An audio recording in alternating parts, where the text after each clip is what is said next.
बिस्मिल्लाहिर्रहमानिर्रहीम। Welcome to lecture number 21 of MTH 324 complex analysis. हमारा आज का टॉपिक है कॉशीज इंटीग्रल फार्मूलाज। इनफैक्ट आज के लेक्चर्स में हम Cauchy's theory for complex integrations के दो और इंटरेस्टिंग रिजल्ट डिस्कस करेंगे, जिसमें कॉशीज इंटीग्रल फार्मूला और कॉशीज डेरिवेटिव फार्मूला शामिल है और इनकी एप्लीकेशन देखेंगे। ये थ्योरम यूज़ होते हैं to solve complex integrals. Basically ये थ्योरम जर्नलाइजेशन है कॉशीज थ्योरम के और कॉशीज गुरसात थ्योरम के। तो आज का लेक्चर शुरू करने से पहले हम प्रीवियस लेक्चर्स का रिव्यू लेते हैं कि प्रीवियस लेक्चर्स में हमने क्या स्टडी किया था। प्रीवियस लेक्चर्स में हमने डिफाइन किया था कि इंडिपेंडेंस ऑफ पाथ से हमारी क्या मुराद है। बेसिकली ये idea fundamental theorem of calculus से जनरेट हुआ था कि फंडामेंटल थ्योरम ऑफ कैलकुलस में हम देखते हैं कि जो इंटीग्रल है वो जस्ट डिपेंड करता है अपर लिमिट और लोअर लिमिट पे। सिमिलरली हमने वहाँ पे ये क्वेश्चन सोचा कि क्या इस टाइप का कोई थ्योरम कॉम्प्लेक्स इंटीग्रेशन या कंटूर इंटीग्रेशन में भी वैलिड है या नहीं है। तो इसके लिए हमने इंडिपेंडेंस ऑफ पाथ का आइडिया जनरेट किया कि इंडिपेंडेंस ऑफ पाथ क्या होता है कि आप किसी कंटूर इंटीग्रेशंस को अगर सॉल्व करें अलोंग एनी पाथ और वो डिपेंड करे जस्ट इनिशियल पॉइंट और टर्मिनल पॉइंट पे, तो फिर ऐसे इंटीग्रल को हम कहते हैं कि ये इंटीग्रल पाथ इंडिपेंडेंट है। अब fundamental theorem for contour integrals के प्रूफ के लिए हमने एंटी डेरिवेटिव्स का आइडिया डिफाइन किया। जस्ट लाइक जैसे इनडेफिनेट इंटीग्रल्स हम रियल केस में स्टडी करते हैं, इसी टाइप के इनडेफिनेट इंटीग्रल्स हमने डिफाइन किए कॉम्प्लेक्स में और फिर उनको यूज़ करते हुए fundamental theorem for contour integrals define किया और उसकी एप्लीकेशन देखी। ये तो था हमारा प्रीवियस लेक्चर्स का रिव्यू। अब आज के लेक्चर्स की आउटलाइन ये है कि आज के लेक्चर्स में हम कॉशीज इंटीग्रल फार्मूला डिराइव करेंगे, कॉशीज डेरिवेटिव फार्मूला डिराइव करेंगे और इन दोनों फार्मूलाज की एप्लीकेशन स्टडी करेंगे। जस्ट इन फार्मूलाज को स्टार्ट करने से पहले जो रिक्वायरमेंट्स हैं हमारी वो हम देख लेते हैं। जैसे मैंने स्टार्ट में बताया कि ये दोनों फार्मूलाज बेसिकली जर्नलाइज करते हैं कॉशीज गुरसा थ्योरम को, जिसकी स्टेटमेंट ये थी कि अगर हम C एक क्लोज्ड कर्व ले लें in simply connected domain D में और अगर f of z analytic on and within C,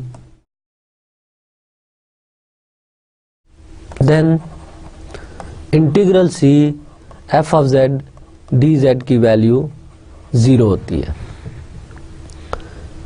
तो बेसिकली ये रिजल्ट किसी भी डोमेन D के अंदर ऐसी सिंपल क्लोज्ड कर्व C के लिए था जिसके on and with in functions analytic हो। अब अगर कोई पॉइंट ऐसा आ जाए इस डोमेन में जिस पॉइंट पे ये फंक्शन एनालिटिक ना हो f ऑफ z, तो इस सिचुएशन में क्या करेंगे। इस प्रॉब्लम को टैकल किया कॉशी ने कॉशी इंटीग्रल फार्मूले में और सेम इसकी एक्सटेंशन की कॉशीज डेरिवेटिव फार्मूला में। तो आज का लेक्चर शुरू करते हैं हम कॉशीज इंटीग्रल फार्मूला से। जैसे मैंने पहले बताया ये जर्नलाइजेशन है कॉशीज गुरसा थ्योरम की। सो इसकी स्टेटमेंट हम जस्ट उसी की एक्सटेंशन में डिफाइन करेंगे इसको। Suppose that a function f is analytic in A simply connected domain D and C is any simple closed curve in D, then for any point z0 within C, integral C f of z over z minus z0 dz equal to 2 pi iota f of z0। यहाँ पे अगर D हम एक simply connected domain ले लें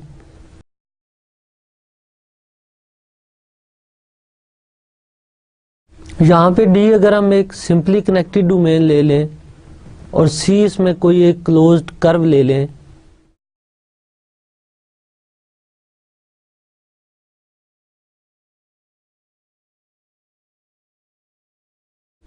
तो हमने ये देखा था प्रीवियस काशी-गुरसा थ्योरम में कि अगर इंटीग्रैंड फंक्शन इस डोमेन के on and with in analytic होता है तो उसका आंसर 0 हो जाता है, इंटीग्रल का आंसर 0 होता है।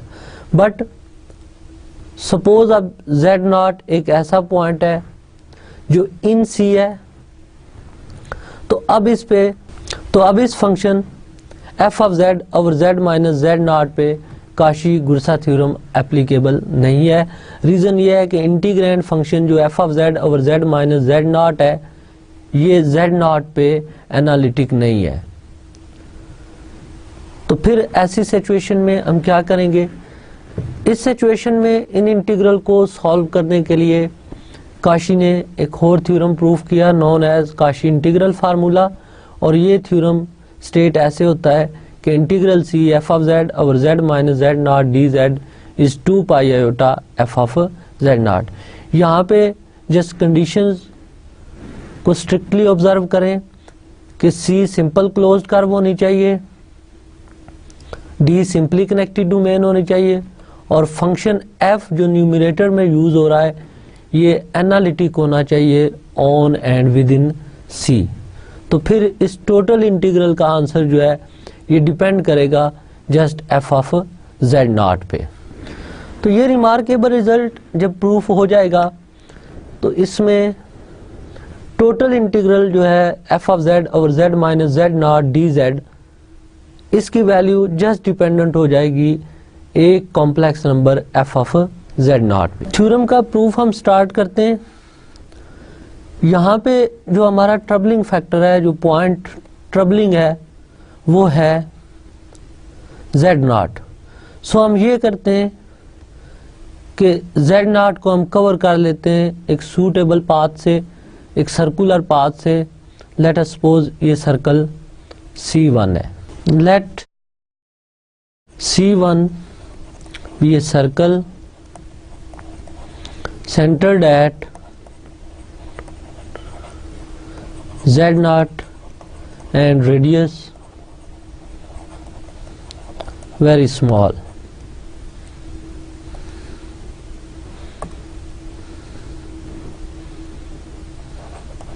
Radius very small.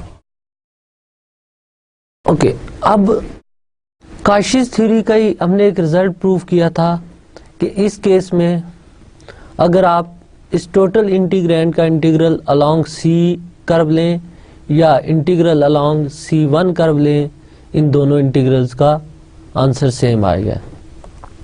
Then by result of Cauchy's theory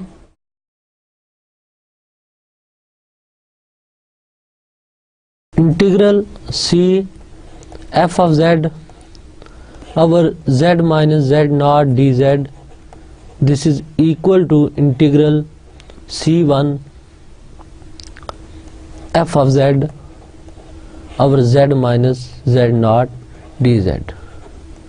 हम नोट करें कि ये integral along C1 f of z over z minus z naught dz, इसको सॉल्व करना कंपैरेटिवली इजी है, बिकॉज यहाँ पे C any simple closed curve थी और इसको हमने suitable simple closed curve circle से रिप्लेस कर लिया है। सो हम इस इंटीग्रल को सॉल्व करेंगे जो राइट हैंड साइड पे है, और जो इस इंटीग्रल का आंसर होगा सेम इस इंटीग्रल का आंसर होगा। अब इस इंटीग्रल को कंसीडर करते हैं और इसको सॉल्व करते हैं हम।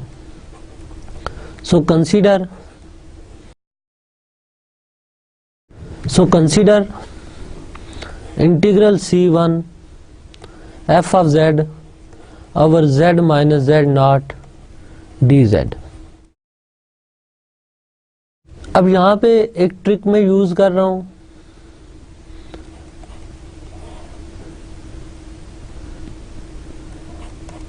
कि हम न्यूमरेटर में एक term f of z naught add और सब्ट्रैक्ट कर रहे हैं।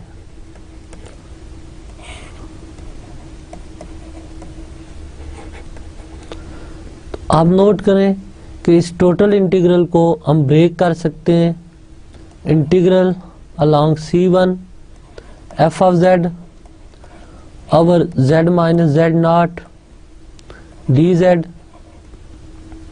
plus integral along C1 f of z minus f of z naught over z minus z naught dz। अब इस बात की क्या गारंटी है कि f of z naught हमारे पास एक डिफाइंड वैल्यू आएगी, क्योंकि f of z एनालिटिक है, मीन्स डिफरेंशिएबल है, सो कॉन्टीन्यूस है, इसलिए f of z naught की वैल्यू एक डिफाइंड वैल्यू आएगी। इसमें कोई इशू नहीं, हम ये टर्म ऐड और सब्ट्रैक्ट कर सकते हैं।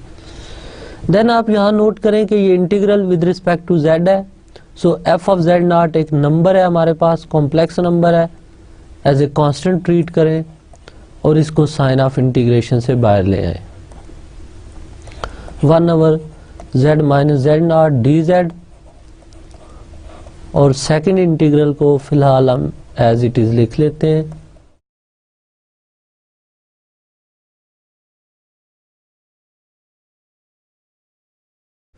ओके, अब नेक्स्ट हम इन दोनों इंटीग्रल्स को सॉल्व करते हैं।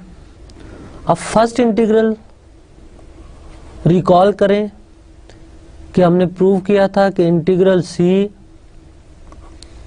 1 over z minus z naught to the power n plus 1 dz। अगर हम पाथ एक सर्कल ले लें जिसका सेंटर z नॉट और रेडियस से r है, तो इस इंटीग्रल का आंसर 2 पाई आयोटा होता है for n equal to 0 and 0 otherwise. तो ये प्रॉपर्टी यूज करें, तो अगर हम n को 0 पुट करें तो 1 over z minus z not dz ये टर्म रह जाएगी। तो इस इंटीग्रल का आंसर अलोंग एनी सर्कल ये 2 पाई आयोटा के इक्वल है। सो इन दिस केस, क्योंकि C1 भी हमारे पास एक सर्कल है, सो बाय दिस रिजल्ट इस फर्स्ट इंटीग्रल का आंसर हम डायरेक्ट लिख सकते हैं कि f of z not into 2 pi iota आ गया, प्लस ये second integral, let me call it i, ये एज इट इज आ जाएगा। से ये इक्वेशन नंबर 2 है। यहाँ पे जो i इंटीग्रल है हमारे पास, ये integral C1 f of z minus f of z not divided bye z minus z not dz। सो यहाँ पे हमने ऑब्जर्व किया कि integral C1 f of z over z minus z not dz, ये 2 pi iota f of z naught plus integral I1 इसके equal है। अब अगर हम किसी तरह ये शो कर लें कि इंटीग्रल I1 की वैल्यू 0 हो जाती है इन दिस केस, तो integral C1 f of z dz over z minus z not ये 2 pi iota f of z not के इक्वल आ जाएगा। और प्रीवियस आप देखें कि हमने C कंटूर लिया था और हमने स्टेट किया था कि इंटीग्रल अलोंग C और इंटीग्रल अलोंग C1 इनका आंसर सेम आएगा। सो जब यहाँ हम ये वैल्यू पुट करेंगे तो इस इंटीग्रल का answer 2 pi iota f of z not आ जाएगा, जो हमारा रिक्वायर्ड रिजल्ट है। सो अब हमने किसी तरह ये प्रूफ करना है कि इस केस में I1 इंटीग्रल जो है ये 0 को अप्रोच करता है। तो हम इसकी कैलकुलेशंस करते हैं। अब इसके लिए गिवन था कि f ऑफ z एनालिटिक है, given f of z is analytic in D, this implies f of z is continuous at z naught. Reason very simple, F of Z entire domain में analytic है, entire domain में differentiable होगा, सो Z not पे भी differentiable होगा, और every differentiable function continuous होता है, so f of z continuous भी होगा। And this implies for epsilon greater than 0 there exist a delta greater than 0 such that f of z minus f of z naught mod less than epsilon आएगा whenever z minus z naught mod less than delta आएगा, right. अब यहाँ पे हम late कर लेते हैं कि C1 जो सर्कल था इसका सेंटर तो z नॉट है, रेडियस हम इसका डेल्टा बाय 2 ले लेते हैं। रीज़न ये है कि z minus z not mod less than delta लेना है, सो हमने इसको डेल्टा बाय 2 कंसीडर कर लिया। तो होल प्रॉब्लम को ऑब्जर्व करें तो C हमारे पास कोई क्लोज्ड कर्व थी, z नॉट इसका एक पॉइंट है, और यहाँ पे हमने सर्कल C1 लिया था जिसका रेडियस अब हमने फिक्स कर लिया है डेल्टा बाय 2। अब जस्ट हमने ये शो करना था कि ये f of z minus f of z not और z minus z not dz, इस इंटीग्रल का आंसर 0 आता है, क्योंकि इस इंटीग्रल का आंसर 0 होगा तो ये फॉलो कर जाएगा कि गिवन इंटीग्रल का answer 2 pi iota f of z not के इक्वल आएगा। बाय एमएल इनइक्वालिटी अगर हम आई इंटीग्रल का मॉडुलस कंसीडर करें तो आई इंटीग्रल हमारे पास इक्वल है integral C1 f of z minus f of z not over z minus z not dz के। अब सबसे पहले तो इसमें इंटीग्रेशन की एक प्रॉपर्टी यूज करें, एम एल इनइक्वालिटी। तो उसके लिए हमें एक तो length of this path C1 चाहिए और एक इस टोटल इंटीग्रैंड फंक्शंस की बाउंड चाहिए, बिकॉज एम एल इनइक्वालिटी की स्टेटमेंट थी integral C f of z dz modulus less or equal to m into L, where m इसमें हम लेते थे such that f of z mod less or equal to m on C and l लेते थे length of contour C। तो इसलिए हमें एक तो इसकी बाउंड चाहिए, राइट, और दूसरा इस कंटूर C1 की लेंथ चाहिए। अब C1 तो क्योंकि सर्कल है तो सर्कल की लेंथ जो होती है ये इसका सर्कमफेरेंस होता है, तो इसका सर्कमफेरेंस कैलकुलेट करें तो 2 पाई times radius and radius is delta by 2। सो इसकी लेंथ जो है वो पाई इंटू डेल्टा के इक्वल है। लिहाजा एक प्रॉब्लम तो हल हो गया इसमें कि हमने C1 जो पाथ ऑफ इंटीग्रेशन था इसकी लेंथ फाइंड कर ली। अब नेक्स्ट इशू ये है इसमें कि इसकी बाउंड कैसे फाइंड की जाए, यहाँ पे m नंबर कैसे फाइंड किया जाए। तो इसको जस्ट कंसीडर करें कि जब हम f of z minus f of z not over z minus z not modulus लें तो मॉडुलस की प्रॉपर्टी से ये f of z minus f of z not का मॉडुलस आएगा divided by z minus z not का modulus. अब z minus z not का मॉडुलस तो इस सर्कल में डेल्टा बाय 2 है और f of z minus f of z not जो है ये कंटिन्यूटी ऑफ f से फॉलो होता है कि ये लेस देन एप्सिलॉन है। सो इस होल टर्म को हम लिख सकते हैं कि ये लेस है एप्सिलॉन ओवर डेल्टा बाय 2 से। तो अब नोट करें, इस नंबर को एज ए एम हम ट्रीट कर लें तो टोटल ये जो फंक्शन है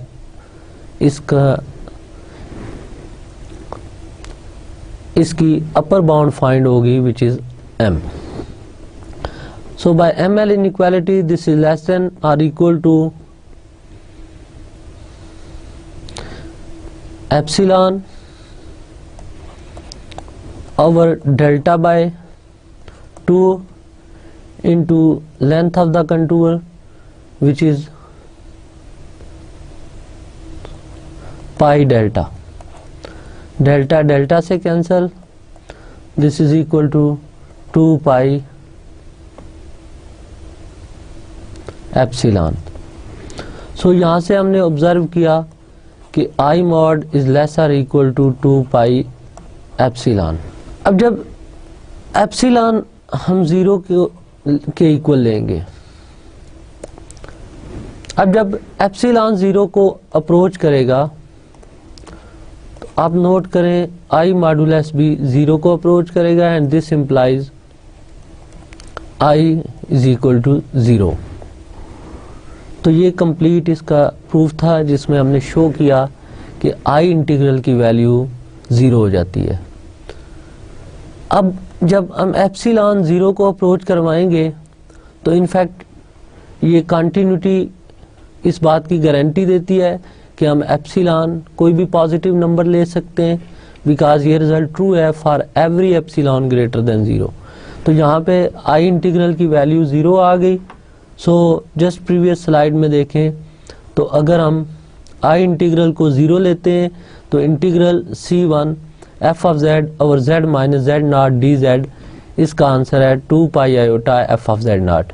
तो इसकी वैल्यू यहाँ पुट कर लें तो integral C f of z over z minus z not d z ये 2 pi iota f of z not के इक्वल आ जाएगा। So integral C f of z over z minus z not d z is equal to 2 pi iota f of z naught plus I integral which is 0। So this is equal to 2 pi iota f of z naught. तो ये complete proof था Kashi integral formula का। अब in fact question देख के हम कैसे idea करेंगे कि उसमें हमने काशीज गुरसा थ्योरम अप्लाई करना है या काशीज इंटीग्रल फार्मूला अप्लाई करना है। इसके लिए अभी तक की हमारी ऑब्जर्वेशन ये है कि अगर C कोई भी क्लोज्ड कर्व लें और इंटीग्रैंड फंक्शन जो है ये analytic on and within C, इस f ऑफ z को एनालिटिक होना चाहिए on and within C। अगर ये सिचुएशन ट्रू होती है तो बाय काशीज गुरसा थ्योरम इस इंटीग्रल का आंसर 0 आ जाता है, जैसे हमने जस्ट एक लेक्चर से पहले ये स्टडी किया था। और इसके बाद अगर आपको पाथ ऑफ इंटीग्रेशन ऐसा दिया जाए कि जिसमें एक पॉइंट ऐसा आ जाए जहाँ पे इंटीग्रेंड जो है वो डिफाइंड नहीं है और फर्दर इस थ्योरम की स्टेटमेंट ऑब्जर्व करें तो ये इंटीग्रैंड फंक्शन z नॉट पे डिफाइंड नहीं है और ओवर में जो टर्म आ रही है z माइनस z नॉट, इसकी पावर जस्ट 1 होनी चाहिए। तो इस केस में इस टाइप के इंटीग्रल्स का answer just 2 pi iota into value of the function at the point z not के इक्वल आएगी। अब इससे रिलेटेड कुछ प्रॉब्लम्स हम सॉल्व करते हैं। For example evaluate the integral over closed contour C e power z और z minus pi iota where C is circle with centred at 0 and radius 4। तो तो सबसे पहले पाथ हम स्केच करते हैं। यहाँ पे पाथ आपको एक सर्कल दिया गया है,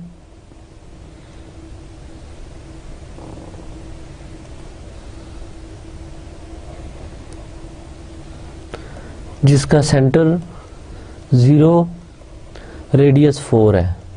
सो this is 4 -4, 4 iota and -4 iota. ये पाथ ऑफ इंटीग्रेशन है। अब नोट करें, हम टोटल इंटीग्रैंड को लें तो ये अनडिफाइंड है एट पाई आयोटा, और पाई की वैल्यू 3.14 अप्रोक्सीमेटली। तो it means pi iota point जो है ये ऑलमोस्ट यहाँ कहीं आएगा। तो नोट करें, जिस पॉइंट पे इंटीग्रैंड अनडिफाइंड है वो इनसाइड सी आ गया है। सो काशीज़-गुरसा थ्योरम इस क्वेश्चन पे एप्लीकेबल नहीं है। फर्दर ये कि इस टर्म पाई आयोटा को अगर हम z नॉट कह लें तो ये ओवर में जो टर्म आ रही है ये z minus z not shape बन रही है और इसकी पावर 1 के इक्वल है। लिहाजा इस पे काशीज़ इंटीग्रल फार्मूला एप्लीकेबल है। Here f of z function हम लेंगे e पावर z को।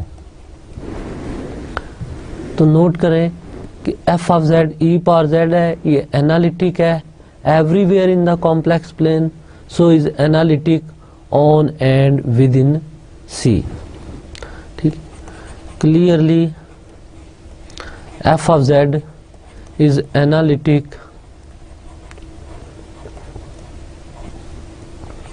on and within C. Also z not point इसमें पाई आयोटा है lies inside C।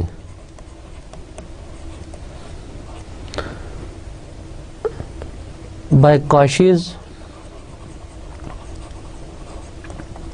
integral formula,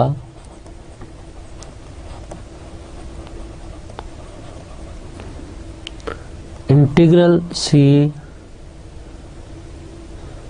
f of z over z minus z naught dz ये 2 pi iota into f of z naught होता है। This implies integral C f of z इज e power z और z minus z naught is pi iota dz, this is equal to 2 pi iota and f of z naught is e to the power z naught which is pi iota. So this is equal to 2 pi iota into e power pi iota bye Euler's identity cos pi plus iota sine pi. अब cos पाई की value -1, sine pi की value 0, so this is -2 pi iota. तो यहाँ भी आपने observe किया कि जिस तरह हम काशीज़-गुरसा थ्योरम में कॉम्प्लेक्स इंटीग्रल्स को सॉल्व कर लेते हैं इजीली, सेम केस में हमने देखा कि अगर एक पॉइंट इनसाइड द कंटूर ऐसा आ गया है जिस पे फंक्शंस एनालिटिक नहीं है और z minus z naught whole power 1 हो ओवर में, तो फिर हम कॉशीज़ इंटीग्रल फार्मूला को यूज़ करके ऐसे क्वेश्चंस को इजीली टैकल कर सकते हैं। एक और एग्जांपल लेते हैं इसमें।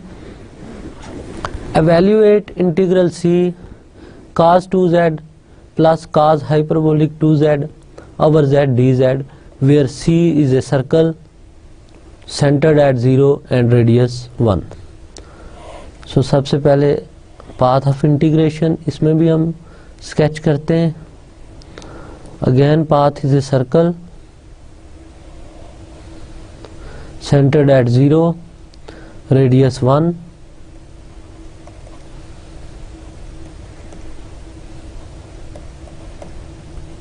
ये पाथ ऑफ इंटीग्रेशन हो गया।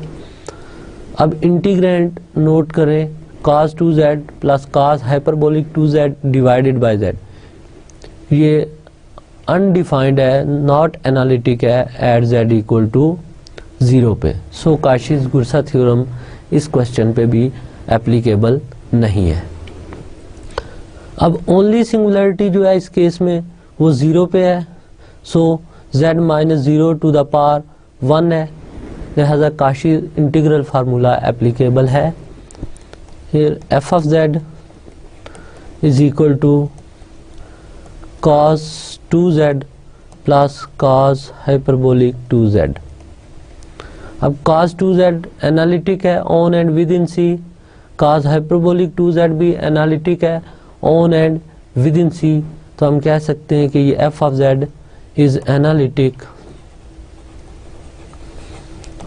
On and within C. Also z not इस केस में 0 है,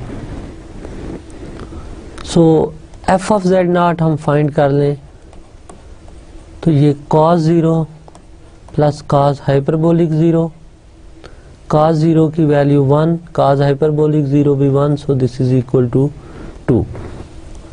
बाय काशीस इंटीग्रल फार्मूला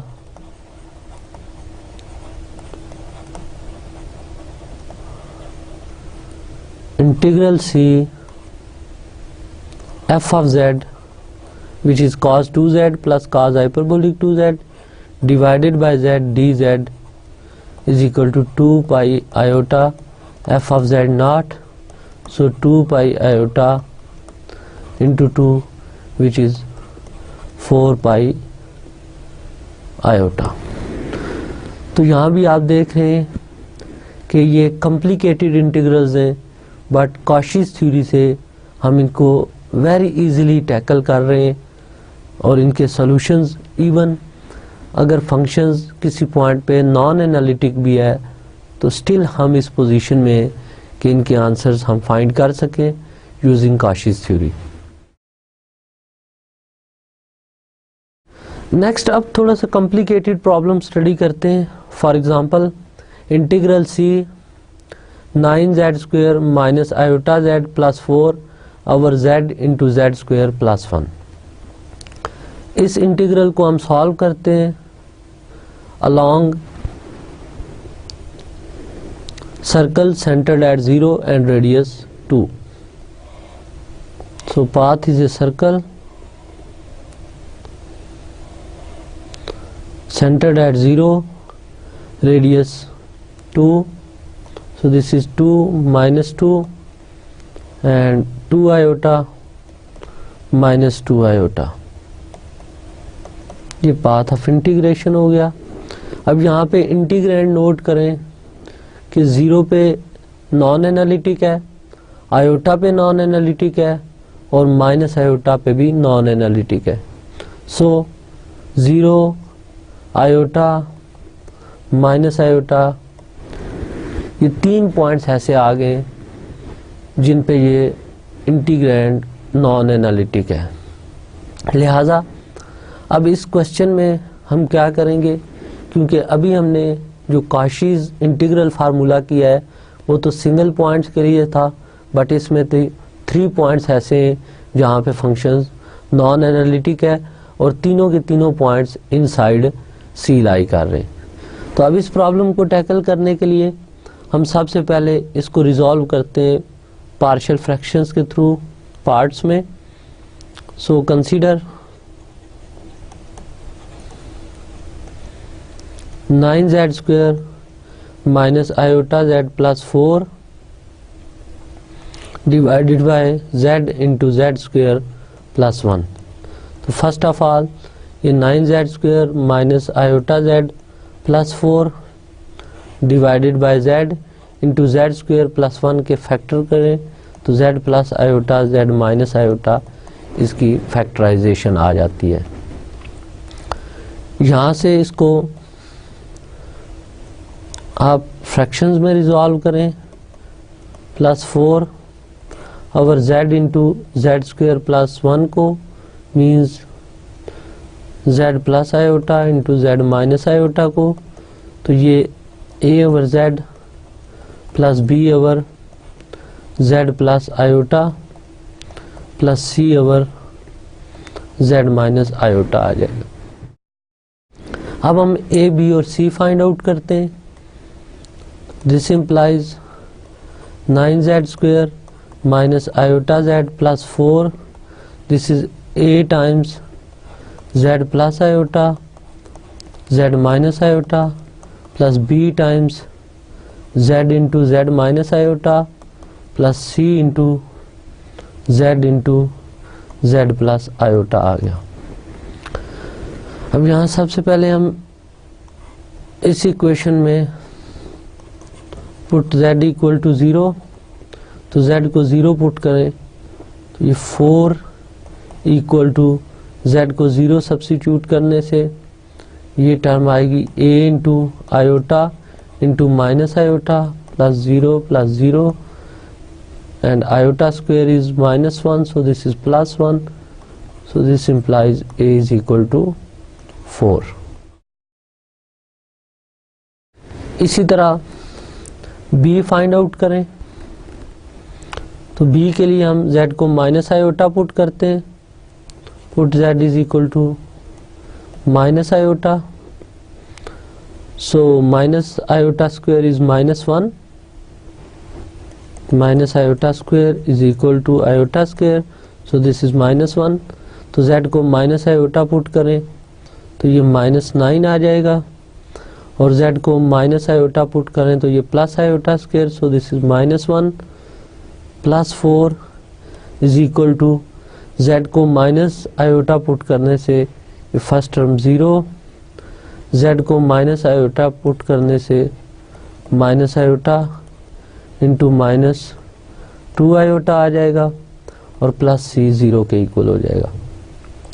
तो यहाँ से हम देख रहे हैं कि ये +2 आयोटा स्क्वायर है, सो दिस इज -2 आ जाएगा, सो -6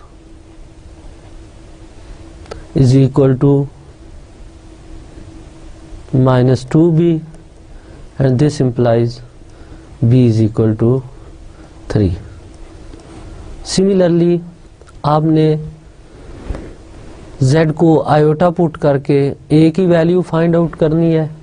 सिमिलरली आपने जब z को आयोटा पुट करना है ये इम्प्लाइज करेगा कि c की वैल्यू 2 आ जाएगी।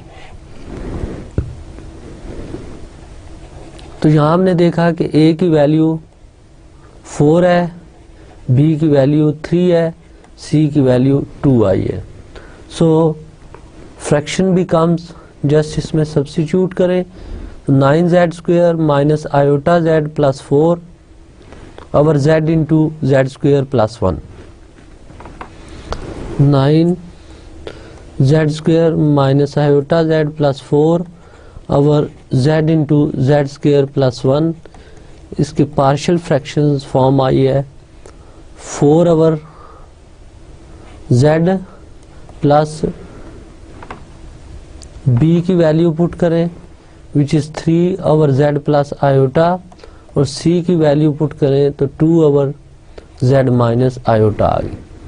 अब इसको इंटीग्रेट करें, so integral of 9z square minus iota z plus 4 over z into z square plus 1 dz along c is equal to integral along c 4 over z dz plus integral along c 3 over z plus iota dz plus integral along c 2 over z minus iota dz। तो note करें कि ये अब तीनों integral जो हैं ये solve हो सकते हैं यूजिंग कॉशीज इंटीग्रल फार्मूला से। तो फर्स्ट इंटीग्रल का आंसर 2 पाई आयोटा, और z नॉट इस केस में 0 है जिस पे ये नॉन एनालिटिक है, और f ऑफ z 4 है, so f of 0 is again 4 plus इस इंटीग्रल का आंसर 2 पाई आयोटा, और f ऑफ z नॉट यहाँ पे 3 आएगा, और z नॉट की वैल्यू माइनस आयोटा है, सो दिस इज 3 प्लस इसी तरह इसका आंसर 2 आ जाएगा। सो टोटल 8 पाई आयोटा प्लस 6 पाई आयोटा प्लस 4 पाई आयोटा, तो नेट रिजल्ट हमारे पास आ गया 18 पाई आयोटा। ये इस इंटीग्रल का आंसर था। तो इस एग्जांपल में हमने ऑब्जर्व किया कि समटाइम्स इंटीग्रैंड एक से ज़्यादा पॉइंट्स पे नॉन एनालिटिक होता है, और इस केस में अगर हम डिनोमिनेटर टर्म को फैक्टराइज करके सिंपल लीनियर फॉर्म में ले आए तो यहाँ पे हमारे पास काशी इंटीग्रल फार्मूला एप्लीकेबल होता है। तो इसको अप्लाई करके हमने आंसर फाइंड कर लेते हैं। ओके, नेक्स्ट एग्जांपल भी इंटरेस्टिंग है, क्योंकि नेक्स्ट एग्जांपल में हम पाथ ऑफ इंटीग्रेशन सर्कल नहीं ले रहे, अदर देन सर्कल एक क्लोज्ड कर्व लेकर इस इंटीग्रल को सॉल्व करेंगे। जैसे evaluate integral c 1/z² plus 2z plus 2dz where c is a square having corners at 0 0 -2 0 -2 -2 and 0 -2। सो सबसे पहले हम इस पाथ को स्केच करते हैं। स्क्वायर का एक कॉर्नर दिया गया है 0 0, दूसरा कॉर्नर गिवन है -2 0,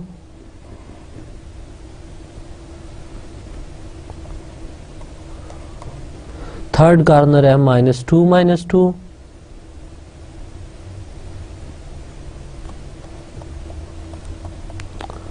और फोर्थ कॉर्नर है 0 -2। तो ये जस्ट इसका रफ स्केच, ये पाथ ऑफ इंटीग्रेशन है। इंटीग्रैंड किन पॉइंट्स पे नॉन एनालिटिक है वो पॉइंट हम फाइंड करते हैं। Here 1/z² plus 2z plus 2 is not analytic at points where z² plus 2z plus 2 is equal to 0। अब ये क्वाड्रेटिक इक्वेशन है, सो हम इस पे क्वाड्रेटिक फार्मूला ही अप्लाई कर लेते हैं z की वैल्यूज फाइंड करने के लिए। This is -b which is -2 plus -√b² 4 -4ac which is again this term and divided by 2 times a. This is -2 plus -4 divided by 2. So this is -2 plus -2 iota over 2. So points are -1 plus minus iota, और इनको अगर हम ordered pair form में लिखें तो एक point हमारे पास -1 आता है, एंड दूसरा पॉइंट जो बनता है वो -1 बनता है। Late me call it Z0 और ये पॉइंट Z1। अब जस्ट Z0 और Z1 को स्केच करें तो Z0 पॉइंट हमारे पास सेकंड क्वाड्रेंट में आ जाएगा, और Z1 पॉइंट जो है ये थर्ड क्वाड्रेंट में आएगा, इसमें x कोऑर्डिनेट -1 y -1, सो ये यहाँ कहीं पॉइंट आ जाएगा Z1। तो हम देख रहे हैं कि ये प्रॉब्लम ऐसा है कि इसमें एक पॉइंट जिस पे फंक्शन नॉन एनालिटिक है वो आउटसाइड दिस पाथ है, और दूसरा point Z1 inside the contour है। सो इस पॉइंट के लिए तो इशू नहीं है क्योंकि ये आउटसाइड द कंटूर है। अब ट्रबलिंग फैक्टर या ट्रबलिंग पॉइंट जो है हमारे लिए वो ये है Z1 जो इनसाइड द कंटूर आ गया है। सो सबसे पहले हम इसको रिजॉल्व करते हैं पार्शियल फ्रैक्शन में, दैट इज ये टर्म जो है ये z square plus 2z plus 2, इसके अभी हमने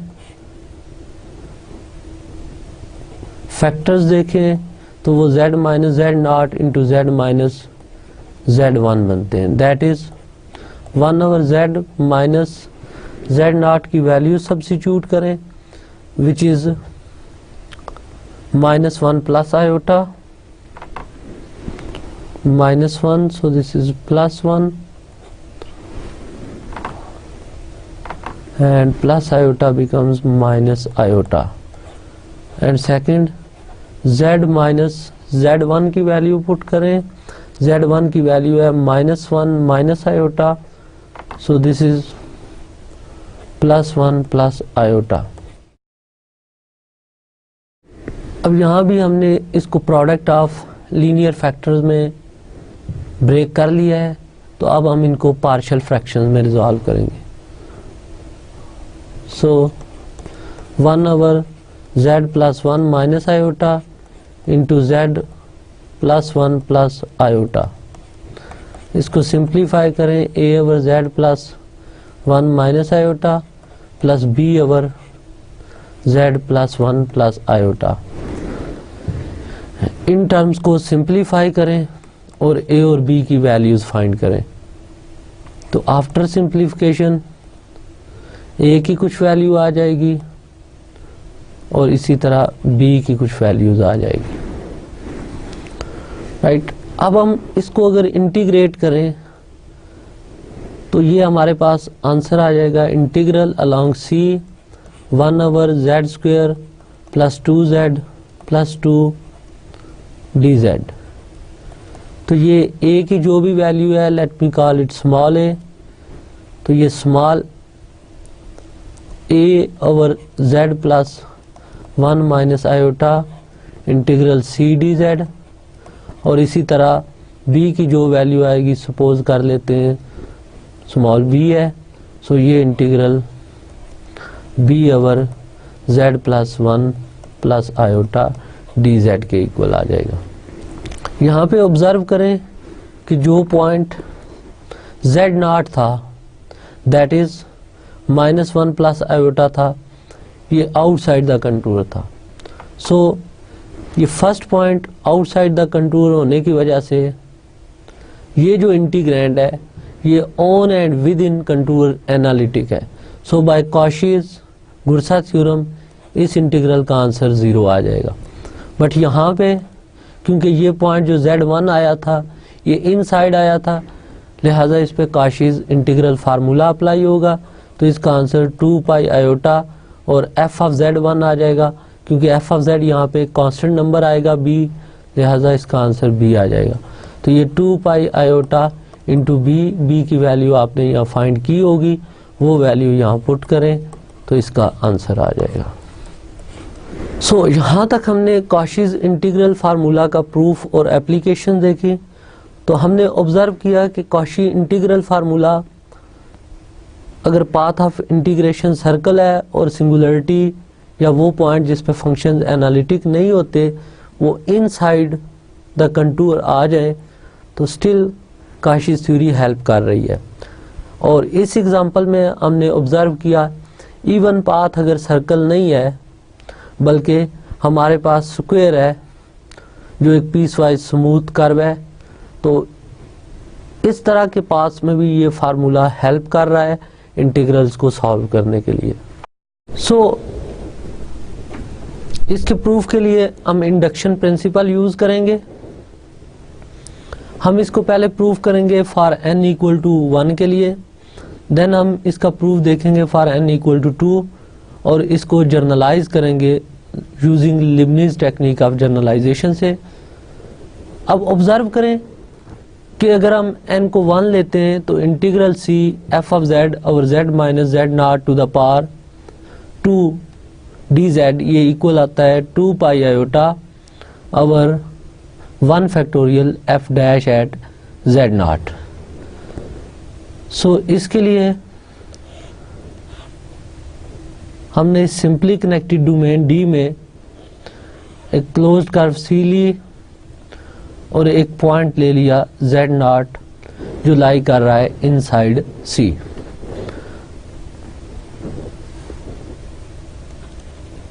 बाय कॉशीज इंटीग्रल फार्मूला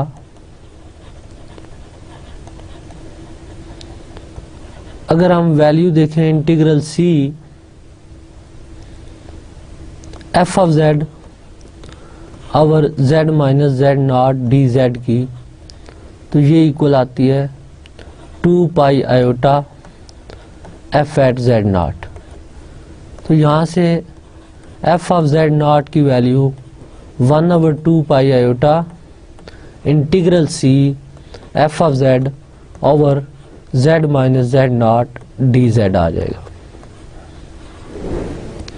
अब अगर एक पॉइंट हम z0 plus delta z inside C ले लें तो सेम फार्मूला से हमारे पास वैल्यू आ जाएगी f of z0 plus delta z की। If z0 plus delta z lies inside C, तो f of z0 plus delta z की वैल्यू ये आई 1/2 pi iota integral C f of z और z minus z0 plus delta z dz के equal. Remember कि हम prove करने जा रहे हैं कि integral C f of z dz over z minus z0 to the power 2, this is equal to 2 pi iota f dash at z0 over 1 factorial। so हमें f dash at z0 चाहिए। अब f dash at z0 की definition limit delta z tend to 0 f of z0 plus delta z minus f of z0 divided by delta z के equal होती है। इसलिए हमने f की वैल्यू एट z0 फाइंड की, f की value z0 plus delta z पे find की। अब जस्ट इन दोनों का डिफरेंस लेकर हमने डेल्टा z से डिवाइड करना है और लिमिट ले लेनी है delta z tend to 0। So from 1 and 2 we have f of z0 plus delta z minus f of z0, this is equal to 1/2 pi iota integral C f of z over z minus z0 minus delta z dz minus 1/2 pi iota integral C f of z over z minus z0 dz। इसको simplify करते हैं 1/2 pi iota integral C 1/z minus z0 minus delta z minus 1/z minus z0 into f of z dz। This is equal to 1/2 pi iota integral C, LCM लें इन दोनों terms का, तो z minus z0 minus delta z into z minus z0 LCM. So this is z minus z0 minus z minus z0 minus delta z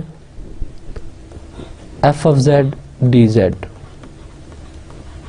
further इसको simplify करें तो this is 1/2 pi iota integral C, brackets open करें तो z minus z0 cancel हो जाएगा, तो ये term बचती है delta z f of z और z minus z0 minus delta z into z minus z0 dz।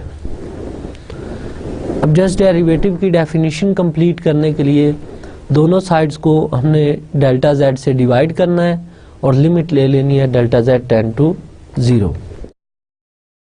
This implies f of z naught plus delta z minus f of z naught divided by delta z limit delta z tend to 0.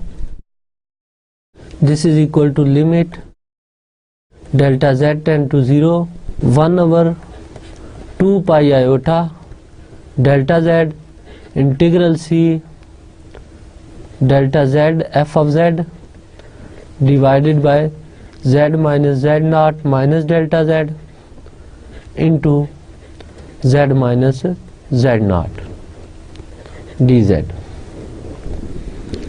अब just observe करें कि delta z यहाँ से adjust हो जाएगा और जब delta z को हम ज़ीरो अप्रोच और जब हम डेल्टा z को ज़ीरो पुट करेंगे तो ये टर्म आएगी 1 over 2 pi iota integral c f of z over z minus z naught whole square dz और लेफ्ट साइड पे ये f dash at z naught है और इसको हम लिख सकते हैं f dash at z naught into 2 pi iota is equal to integral c f of z over z minus z naught whole square और integral c f of z over z minus z naught whole square dz this is equal to 2 pi iota f dash at z naught over 1 factorial. तो यहाँ तक observe करें कि given result में अगर हम n को 1 पुट करते हैं तो ये इक्वेशन उससे एग्री कर रही है. अब हम देखते हैं कि अगर n को 2 लिया जाए तो फिर इसकी स्टेटमेंट क्या बनेगी इस थ्योरम की. तो अगर हम n को 2 लेते हैं तो integral c f of z over z minus z naught to the power 3 dz ये 2 pi iota over 2 factorial f double dash at z naught चाहिए. तो हम f double dash at z naught find करेंगे. as f double dash at z naught defined होता है limit delta z tend to 0 f dash at z naught plus delta z minus f dash at z naught divided by delta z. So this is equal to limit delta z tend to 0 1 over delta z. अब f dash at z naught plus delta z की value आप इस integral से लिखें तो ये 1 over 2 pi iota integral c f of z over z minus z naught whole square आती है. तो इसको यूज़ करें तो ये 1 over 2 pi iota integral c f of z over z minus z naught minus delta z whole square dz और इसी तरह f dash at z naught की वैल्यू पुट करें तो ये 1 over 2 pi iota integral c f of z over z minus z naught whole square dz के equal. अब further इसको सिंप्लीफाई करते हैं. Limit delta z tend to 0 1 over delta z into 2 pi iota common integral c 1 over z minus z naught minus delta z whole square minus 1 over z minus z naught whole square into f of z dz आ जाएगा. अब similar way में जैसे हमने f dash at z naught के case में simplification की थी आप देख सकते हैं. एलसीएम लिया सिंप्लीफाई किया तो हमारे पास इस फॉर्म में रिजल्ट आया था.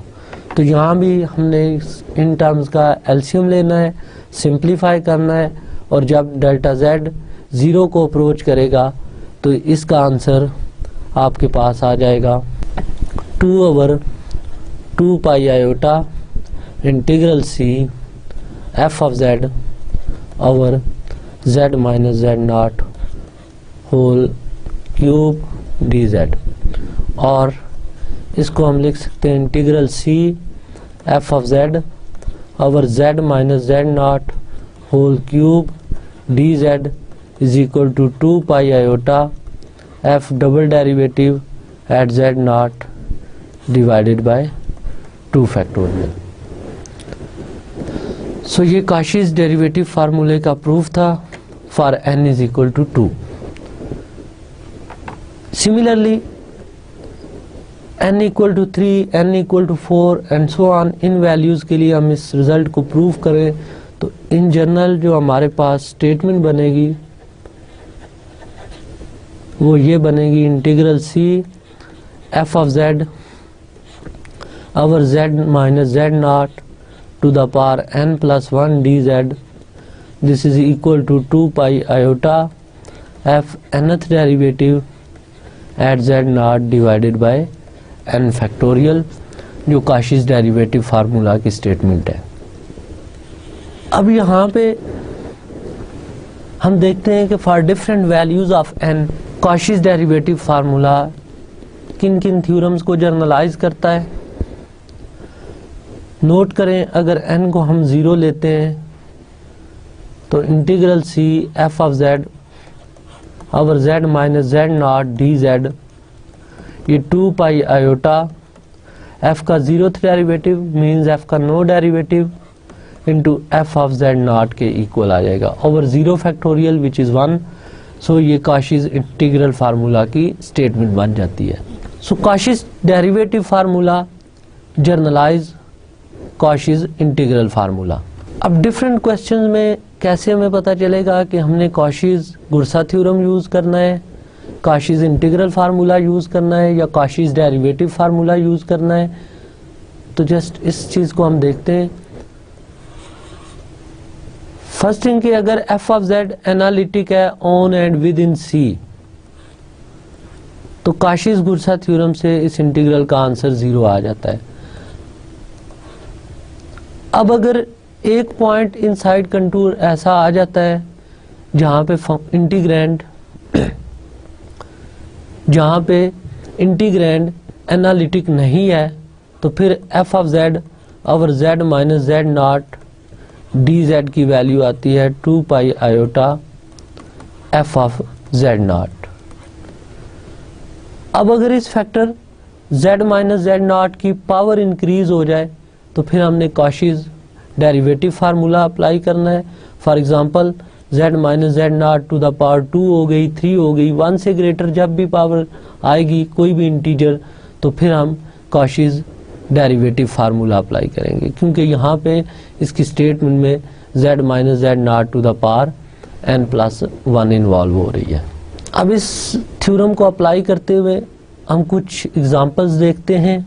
First example, evaluate integral along closed curve c 6z square minus 2z plus 5 over z minus 1 whole square dz, where c is a closed contour encloses the point z equal to 1। तो c यहाँ पे कोई भी closed contour है जो enclose कर रहा है इस पॉइंट z इक्वल टू 1 को।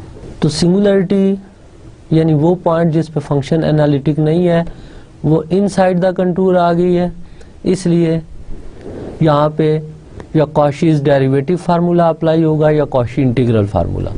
अब नोट करें कि यहाँ पे z minus z not type की जो टर्म है इसकी पावर 1 से ग्रेटर है, सो यहाँ पे काशीज डेरिवेटिव फार्मूला अप्लाई होगा। इस क्वेश्चन में f ऑफ z टर्म है 6z square minus 2z plus 5। ये पोलिनोमियल ऑफ डिग्री 2 है, एनालिटिक एवरीवेयर है, so analytic on and within c। और क्योंकि ये पावर 2 चाहिए आंसर में, तो हम इसका फर्स्ट डेरिवेटिव फाइंड करते हैं f dash at z which is 12z minus 2। अब f dash at z naught find करें तो ये एफ डैश एट 1 आएगा, विच इज़ 12 माइनस 2, 10 आ जाएगा। बाय कॉशीज डेरिवेटिव फार्मूला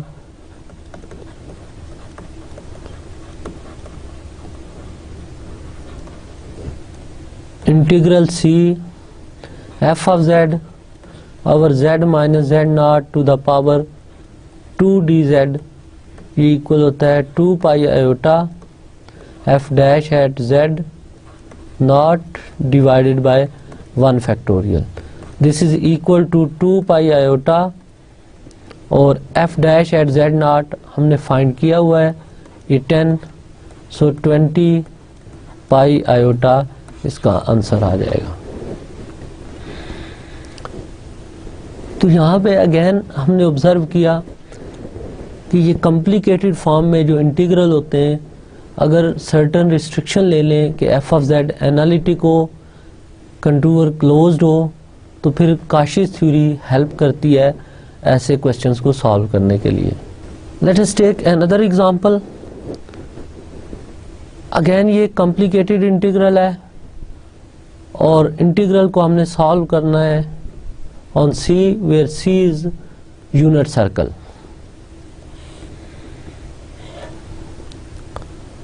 तो पाथ ऑफ इंटीग्रेशन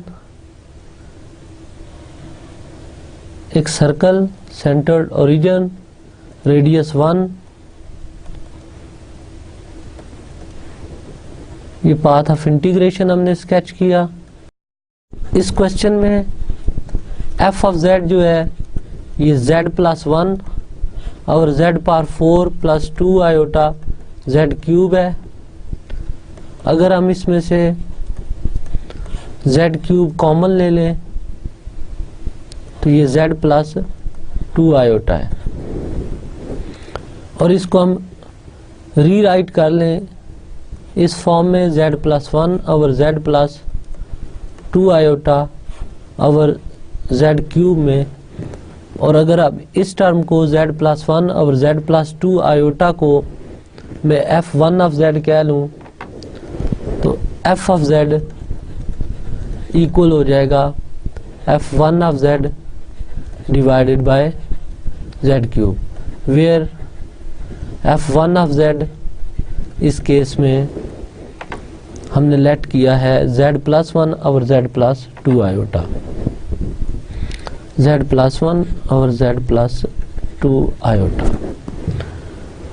नोट करें कि f1 फंक्शन नॉन एनालिटिक है at z equal to -2 iota पे, और -2 आयोटा जो है वो आउटसाइड द कंटूर लाई कर रहा है, इसलिए on and with in this contour ये f1 फंक्शन एनालिटिक है। लिहाजा कोई प्रॉब्लम नहीं कि f1 ऑफ z और z क्यूब पे हम कॉशीज़ डेरिवेटिव फार्मूला अप्लाई कर लें। सो दिस implies integral c f of z dz, this is equal to integral c f1 of z और z क्यूब dz। अब यहाँ पे नोट करें कि नॉन एनालिटिक है ये फंक्शन एट 0 पे जो इनसाइड लाई कर रहा है, और इसमें z minus 0 to the power 3 है, तो ये इंडिकेशन है कि आपने कॉशीज़ डेरिवेटिव फार्मूला यूज़ करना है। सो बाय कॉशीज़ डेरिवेटिव फार्मूला इस इंटीग्रल का आंसर आएगा 2 पाई आयोटा और 2 फैक्टोरियल इंटू f1 का double derivative eight z0, where z0 इस केस में 0 है, लिहाजा ये 2 पाई आयोटा और 2 फैक्टोरियल f1 का डबल डेरिवेटिव एट 0। अब हमने जस्ट ये करना है कि f1 of z, z plus 1 और z प्लस 2 आयोटा के 2 डेरिवेटिव्स फाइंड करने हैं, जो क्लियरली क्वोशंट रूल से ही हम फाइंड कर लेंगे। इन डेरिवेटिव्स की वैल्यू एट 0 लेनी है और जस्ट यहाँ पे पुट करेंगे तो ये गिवन इंटीग्रल सॉल्व हो गया। सो यहाँ तक हमारा आज का लेक्चर था। जस्ट आज के लेक्चर्स को हम समराइज करते हैं। आज के लेक्चर्स में हमने कॉशीज़ थ्योरी फॉर कॉम्प्लेक्स इंटीग्रल के 2 इम्पॉर्टेंट रिजल्ट स्टडी किए, जिसमें कॉशीज़ इंटीग्रल फार्मूला और कॉशीज़ डेरिवेटिव फार्मूला शामिल थे। ये दोनों फार्मूलाज हेल्प करते हैं टू सॉल्व कॉम्प्लेक्स इंटीग्रल्स,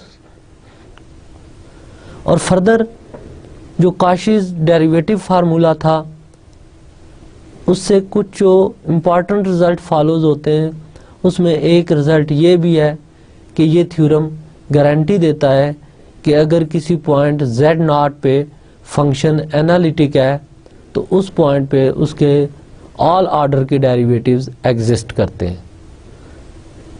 इस प्रॉपर्टी को हम काफ़ी ज़्यादा यूज़ करते हैं कॉम्प्लेक्स एनालिसिस में, और कुछ लेक्चर्स पहले भी हमने इस पे बात की थी कि कॉम्प्लेक्स इंटीग्रेशन में हम एक रिज़ल्ट स्टडी करेंगे जो गारंटी देगा कि अगर फंक्शंस एनालिटिक हो तो उसके ऑल ऑर्डर के डेरिवेटिव एग्जिस्ट करते हैं। रियल फंक्शंस के केस में ऐसा पॉसिबल नहीं होता। जैसे हमने कुछ एग्जांपल्स प्रीवियस लेक्चर्स में देखी थी कि अगर किसी पॉइंट पे फंक्शंस का फर्स्ट डेरिवेटिव एग्जिस्ट कर रहा हो तो इस बात की गारंटी नहीं होती कि उस पॉइंट पे उसके हायर ऑर्डर के डेरिवेटिव भी एग्जिस्ट करेंगे।